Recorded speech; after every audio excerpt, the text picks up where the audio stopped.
Talking About Marketing is a podcast for business owners and leaders, produced by Steve Davis and David Olney of Talked About Marketing.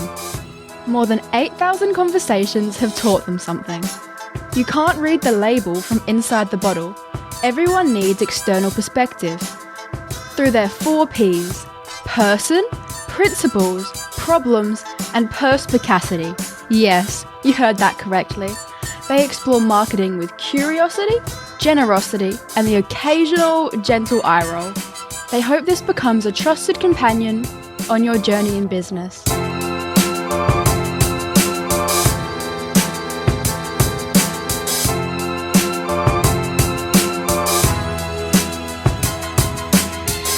David Olney, yes. Steve Davis, no. Yes. Yes, and? Yes. What? Finally we get a question.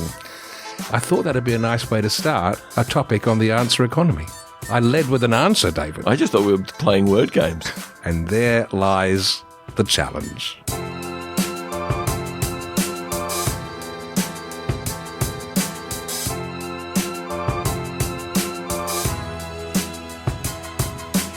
Our 4 Ps. Number 1, person. These are insights for the whole person, not just the business operator. Oscar Wilde put it this way: the aim of life is self-development, to realise one's nature perfectly. That's what each of us is here for. In the person segment, we are going to take our first look at a forthcoming book by Pete Blackshaw. It's called The Answer Economy.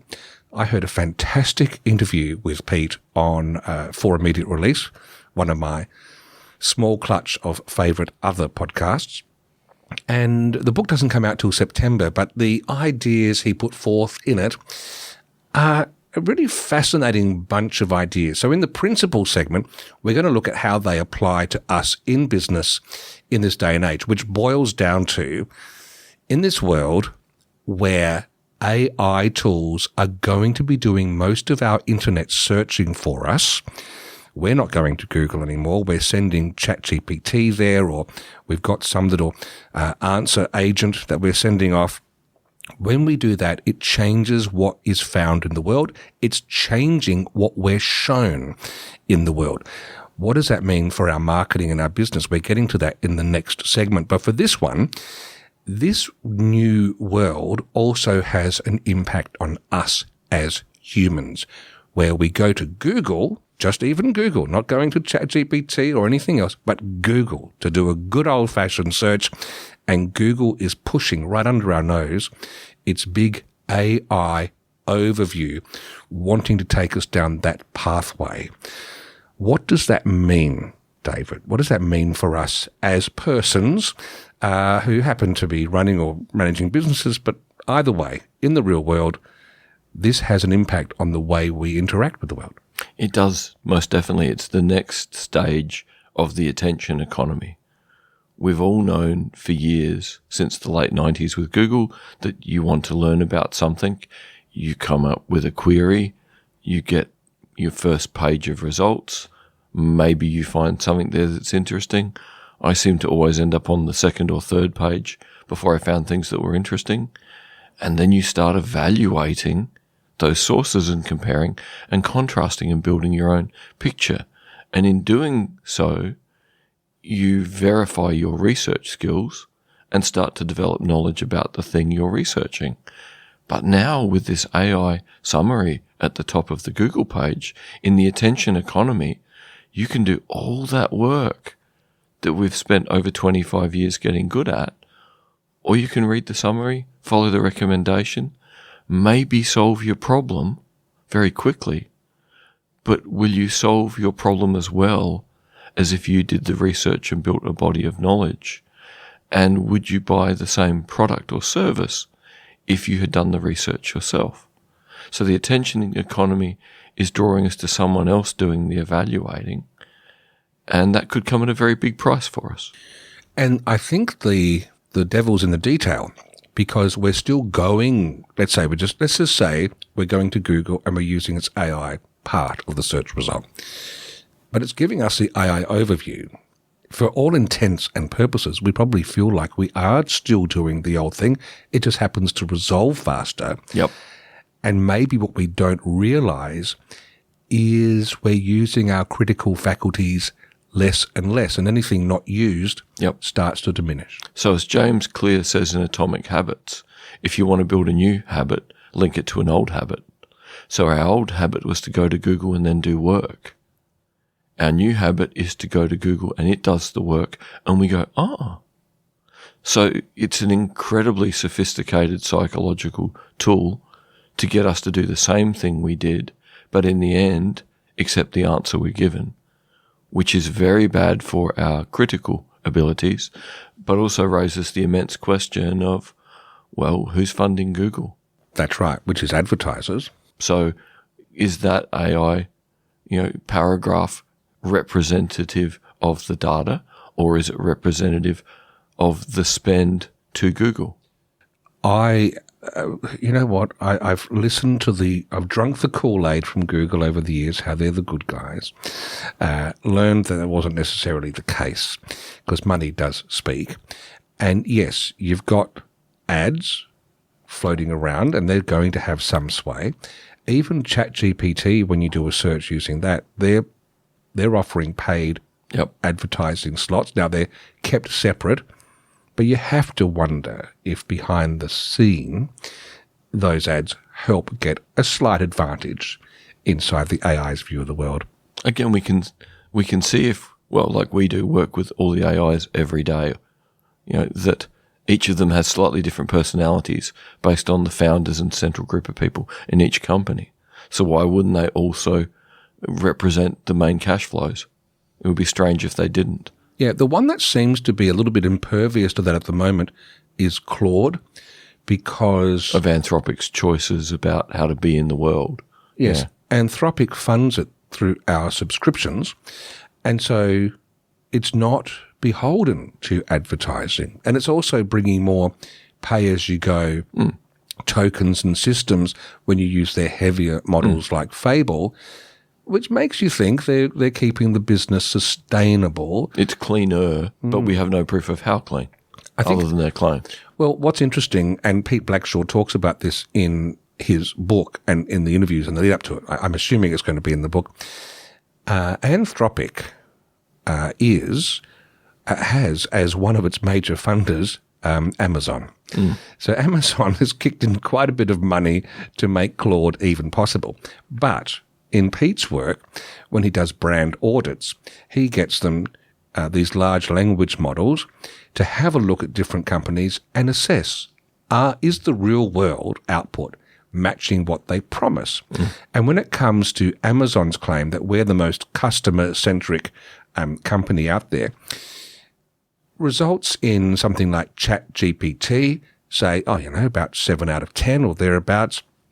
Other ones, Grok, I think, gave it 8 or something like that. Claude gave it 5. Now that is biting the hand that feeds you on one hand, but it does earn a lot of trust with the rest of us that even though Amazon pays a lot of money, it doesn't impact its cold, hard look at, does the output match the hype? And that gives me some sense of confidence for one of those tools. I think the significant thing you described there, though, is our interactions with Amazon. We've all interacted with Amazon now for decades. We know that profit drives them at a level that is, far greater than their interest in the customer. The customer is a means to cash. Now, that's true of all businesses, but you can do it in a crude, brutal way, as Amazon does, or you can do it in a nicer, more human way. But we know that because we can compare against a body of knowledge in our own heads. Whereas you apply that logic to anything new you haven't done before, who knows how Claude's making a decision? Who knows how ChatGPT is? So some things we've got the benefit of the period where we did the evaluation still provides the foundation for our critical analysis. And the more time we spend in this new world of read that paragraph of AI summary, we're going to have less and less of a body of knowledge to be able to meaningfully evaluate against, temporal knowledge. So what I can say at the moment is Claude it seems to be trustworthy. Yeah. Will that stay like that? We don't know. Because of our body of knowledge over time before Claude existed. Yeah. The other point before we end the person segment is there's a theme in his book that we as consumers move from searchers to interrogators.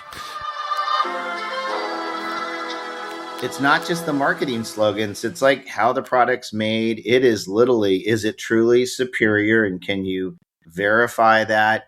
How do you stack up versus competition? Who are the people behind the brand? What's the supply chain behind the brand? They're kind of looking for all those different ingredients, even for the purpose of like Amazon. I mean, this stuff is so real. I just put out a note to my clients this morning. I put a little blurb on LinkedIn as well, but Amazon Prime Day was really insightful. I didn't go to Cannes last year, but I did stay glued for 4 days straight on Prime Day. And it was probably the biggest conversational boost we've seen in the history of commerce. Almost every single, now it's like every product you look at is surrounded by questions. I mean, what the hell's going on? And then a lot of a lot of advertising trying to work into that. But on that platform, you can go in there and say, is this product sustainable, or should I buy sustainable products, or should I mean, and it'll really give you very, very deep perspective before they start shoving products your way. And that is an absolute game changer. And I do think like the smart retailers will want to make sure that the consumer kind of gets what they need. So I may be, long way of saying I'm optimistic. Where it could get scary, is if where everything got out of whack before was that Google was a monopoly and they had like 90% market share because they can do whatever they want. I do think because you've got genuine competition, there is this real effort to like provide maximum value to the consumer. And that's why I say we're in a moment. The answer economy is a moment. Either we're going to screw it up like we did before, or we're going to kind of turn it into a true win-win for consumers and business alike. But it'll take some work to do that right. One of the things that all these tools do, including Google and its AI overview, is you'll notice at the bottom of that little box, it says, do you want to ask a follow-up question?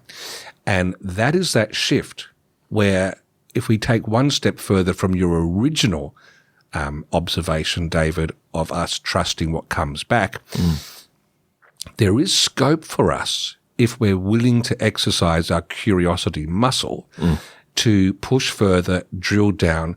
And I was actually having a wonderful time with a group of people at the Stretton Centre last week at the time of recording, where we were talking about making ourselves AI ready.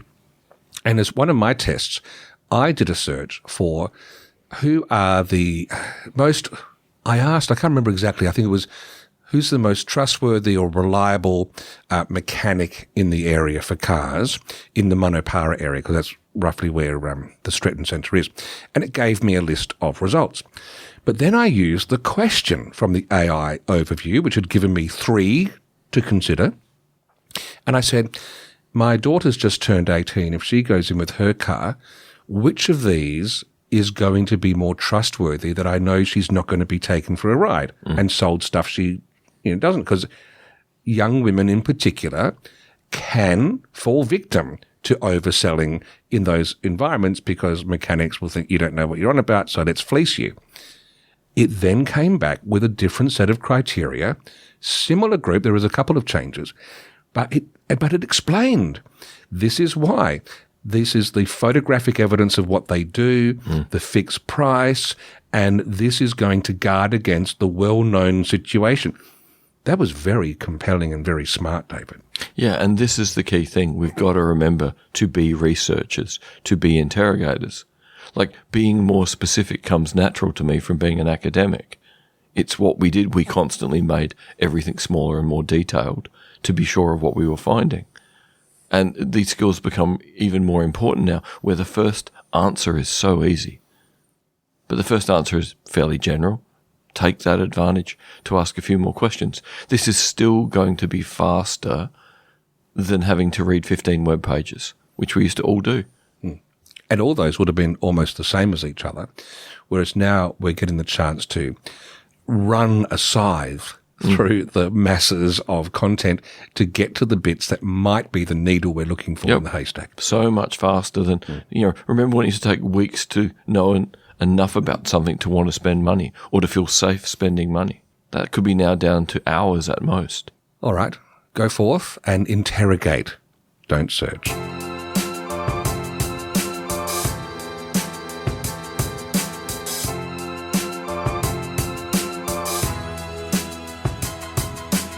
Our 4 Ps. Number 2, principles.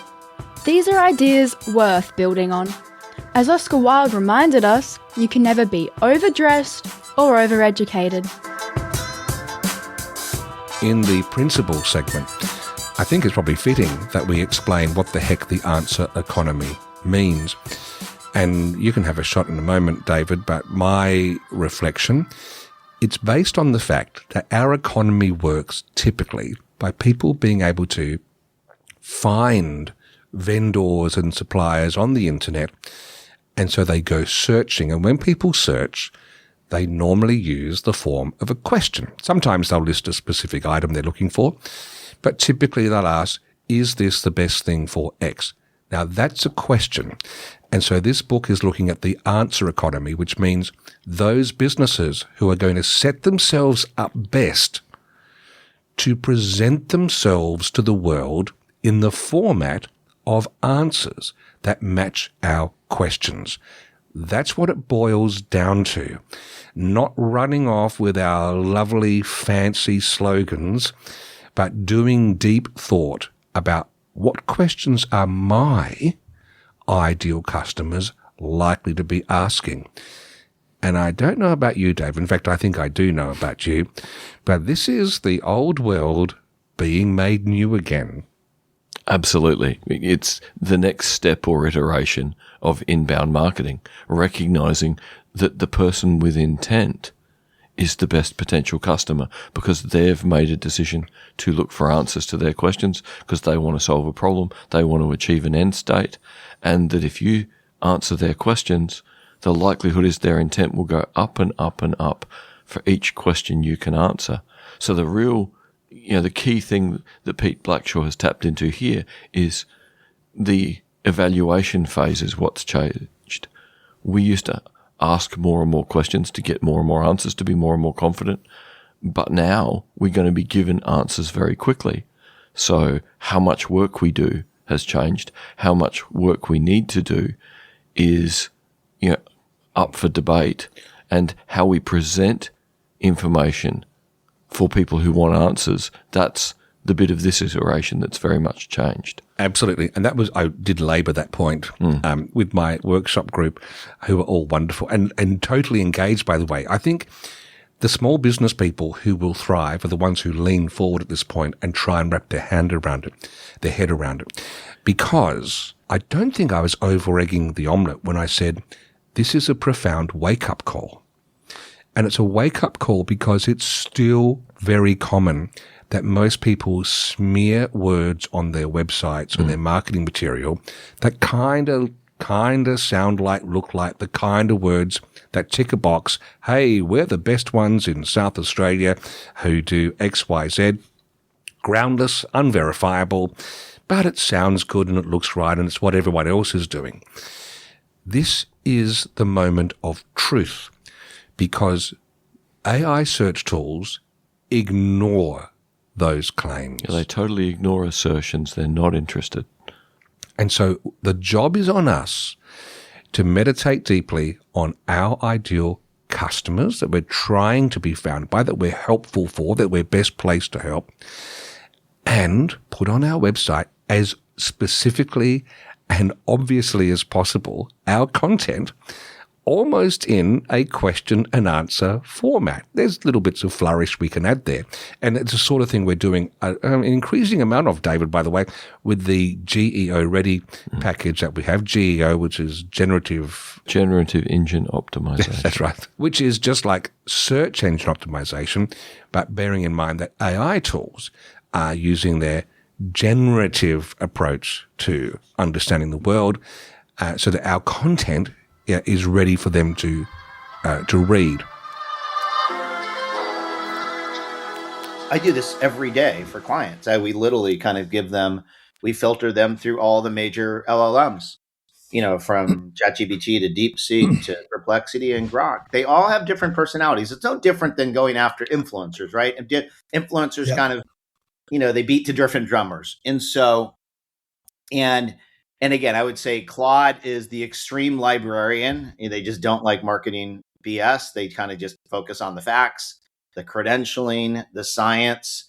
Grok is almost like hard to predict.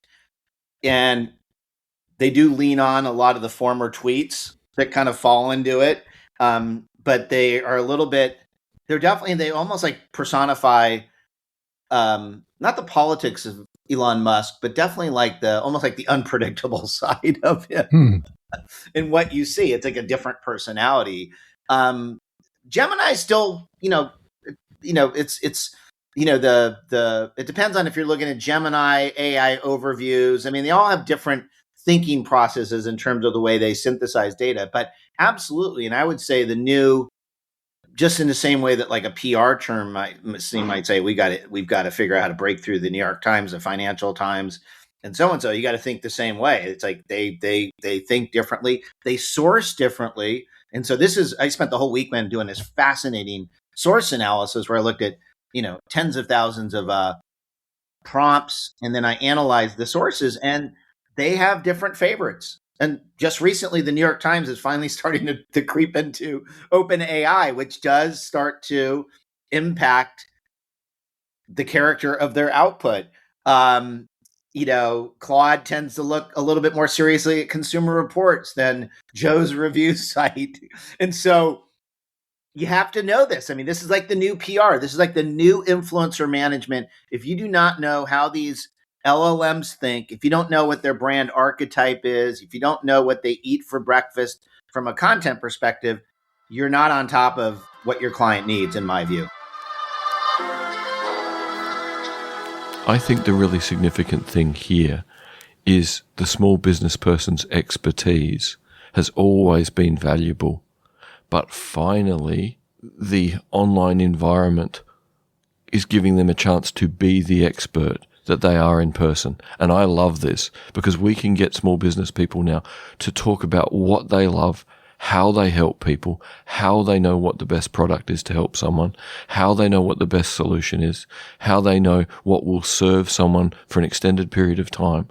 And we can help them shape their expertise into stuff the GEO will like. And so this expertise that we have, the thing that drives us in our small businesses, had been buried under clever words that we think are going to hoodwink or stuff the word Adelaide 7,000 times in a paragraph to try and beat that, which would make a human disappear. So this is the moment of truth. Our expertise has a moment where we've got an audience that's powerful, these AI search tools, and we just have to chop the food up and serve it in a way that is palatable to them. That's what we're on about. And Pete Blackshaw does say in his book that the answer engines are, generally speaking, Claude the best. They're BS detectors. If they sniff that you're just making this up, you will be punished or at least ignored. Yeah, ignored at the least worst, but punished by, please don't go here, my human, because these people are lying about this, this, and this, and all this stuff is unverifiable. So what does this mean for someone who's in a small business now? I think it means having a good, long, cold look at your website and other marketing materials and trying to look at it with that veil of ignorance when we try and pretend that we're like a potential customer who doesn't know the inside stuff. Can they make sense of what we're doing? Can we answer simple questions that they might have about our product or service? Things that we might think are too obvious, but are actually really important entry points for people. I think the other thing to add to that too is assume the person reading this content has intent. Because the idea that you can sell anything to anybody, that you can just push your message into someone's face, the answer engine is going to ignore that. It's going to go, well, that's irrelevant to what my human asked. Why would I look at pushy stuff that has no evidence? Blah.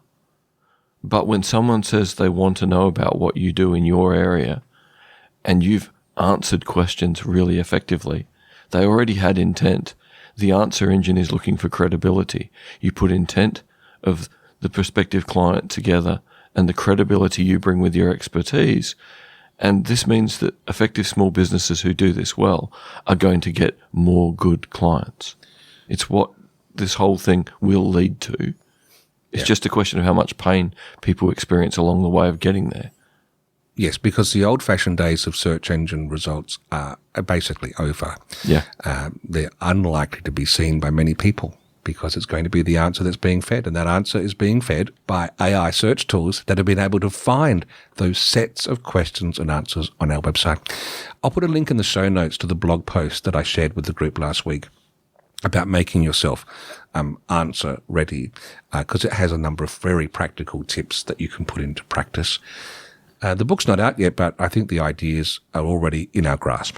Well, importantly, use whichever AI you're comfortable with to summarize all Pete Blackshaw's articles and blog posts and podcast appearances into a summary. You'll get all sorts of useful stuff you can act on immediately, and you will up your ability to verify, validate, and evaluate information, and you'll start seeing how effectively the AIs are working to help us when we have intent. My final thought is, please, I know on this podcast we'll often talk about different things, and just like going to a big workshop or a seminar, we get excited and then busyness in life takes over. Please don't let this go cold.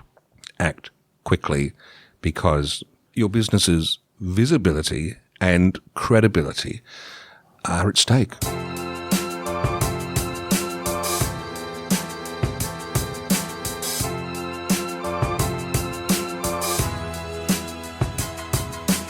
Our 4 Ps. Number 3, problems. These are the marketing challenges keeping you up at night. As Oscar said, we ask questions for the best reason possible. Simple curiosity, no hidden agenda, just genuine interest in what's actually happening. David, would you like me to change your world? That would always be fun if it's a positive change. No, it is. This is the problem segment, and here's a problem I think all of us can relate to. Pesky callers from those call center places, or my wife made the mistake of inquiring about some real estate. We've been pestered non-stop by different real estate companies. I don't know how they get word of this. Non-stop. Even when you tell them to stop calling, they keep calling, David. We now are using technology as our gatekeeper. Would you like to know how? Please. I'll start by telling you how I've done this with my iPhone, but there are Android options as well. In essence, when you call my phone and you're not in my contact list, the iPhone will ask you who's calling, who you are and what you're calling about. I can see silently my phone is taking a call, and then within a few seconds up pops a little text bubble that says, "It's John Smith from such and such real estate." And I know I can let that go through the keeper and not be answered. Or it might be someone from RDA, Regional Development Australia. I will click that button and say, "Hi, how are you?" And we'll start talking. I have a gatekeeper, David, free of charge, who takes no prisoners. And the only thing I need to do now, which I've started doing and I have no problem with that, is when that person, say from the RDA, calls for the first time and comes through, I add them to my contact list so they'll never be asked that question again. Does this sound like something you'd find helpful? It sounds like a well-behaved moat dragon, and we all want a well-behaved moat dragon. Yes. So if you'd like to turn this on and you're an iPhone user, you just go to your phone settings and scroll down, all the way down, and you'll see something that says Screen Unknown Callers. And you've got some options. Never, so they just ring as normal. Silence, calls from unsaved numbers will be silenced, sent to voicemail, and then displayed later. or the one I chose, ask reason for calling. Calls from unsaved numbers will be asked for more information before the iPhone rings. So I've got that turned on. Now, if you're an Android user, Google Phone app, this is the Pixel and some other Androids, their call screen can automatically answer calls from unknown numbers, ask who's calling and why, and show you a live transcript before you decide whether to pick up. Samsung phones, they've got Smart Call, which is caller ID and spam protection, plus Bixby Text Call. Lets the phone or assistant answer on your behalf and transcribe what the caller says so you can decide whether to take the call. And generic Android phones, they have a block/filter unknown callers. So that's even without the Google or Samsung extras. Most Android phone apps let you block unknown or unidentified callers or filter suspected ones to voicemail. So not quite the same, but around the mark. It's a simple method. It took me 30 seconds to turn on. David, it's brought me psychological and mental happiness through the week because less distractions, taking some of my small, finite ability to concentrate is no longer under threat. I am so looking forward to turning this on. You will answer my calls when I ring. Absolutely, because you're in my contact, so you're perfectly safe. Good. Unless you get another Tinder profile with a different name.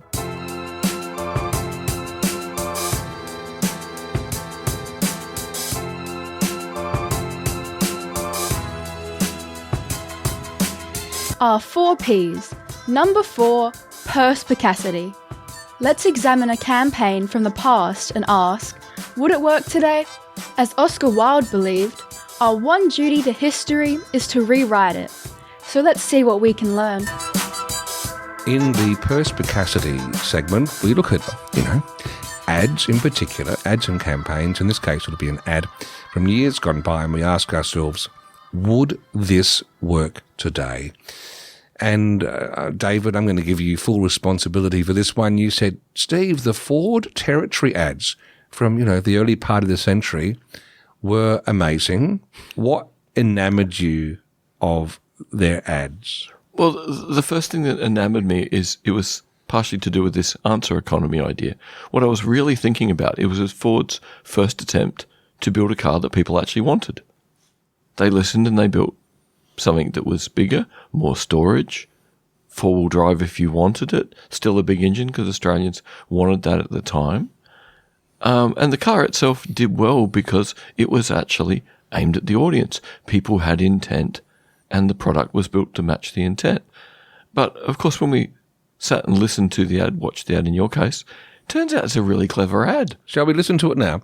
There's the Ford Territory General ad, which is mainly music, and then the Ford Territory Gear, which is their luxury SUV ad. These are a sort of circa 2004, thereabouts. This takes place inside a household with a mum doing different chores while, as you'll hear, firstly, a kid tries to steal a cookie. The mum says, "Don't you dare." And she's not even looking at the kid. Then the husband tries to sneak out the back door, and she, without turning her head around, says, "Don't you even think about it unless you mow the lawns." And then when they're in the car backing out, she says, "I told you not to leave your bike on the driveway." Let's have a listen to the ad. Don't even think about it. I thought you were going to mow the lawn.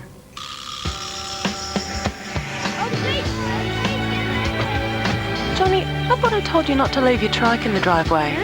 The Ford Territory Gear comes with a reverse camera that gives you eyes in the back of your head.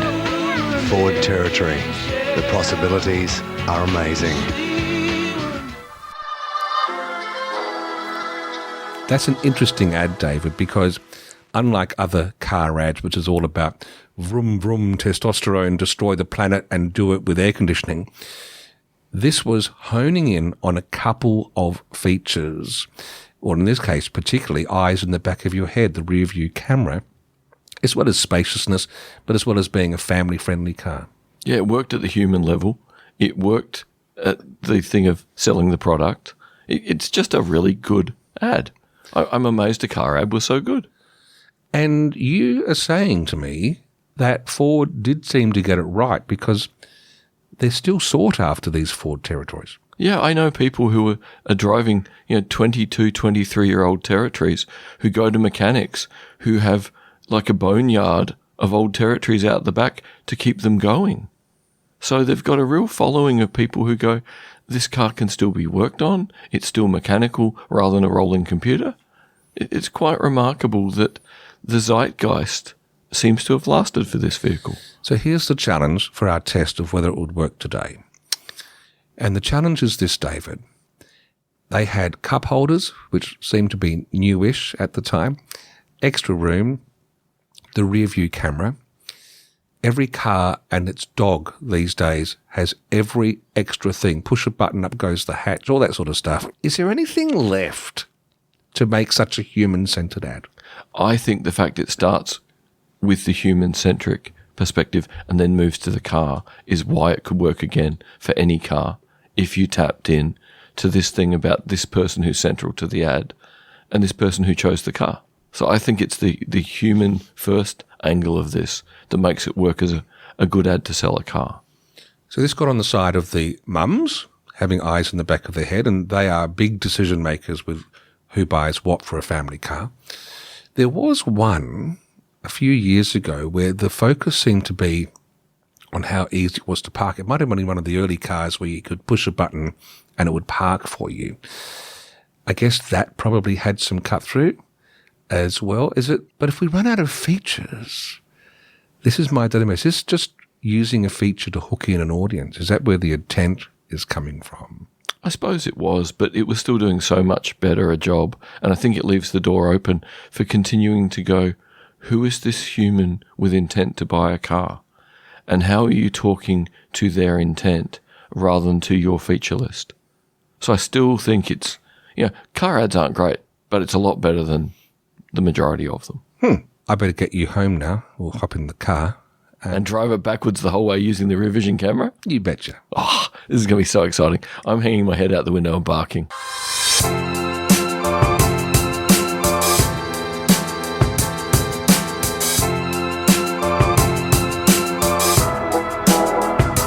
Thanks for listening to Talking About Marketing.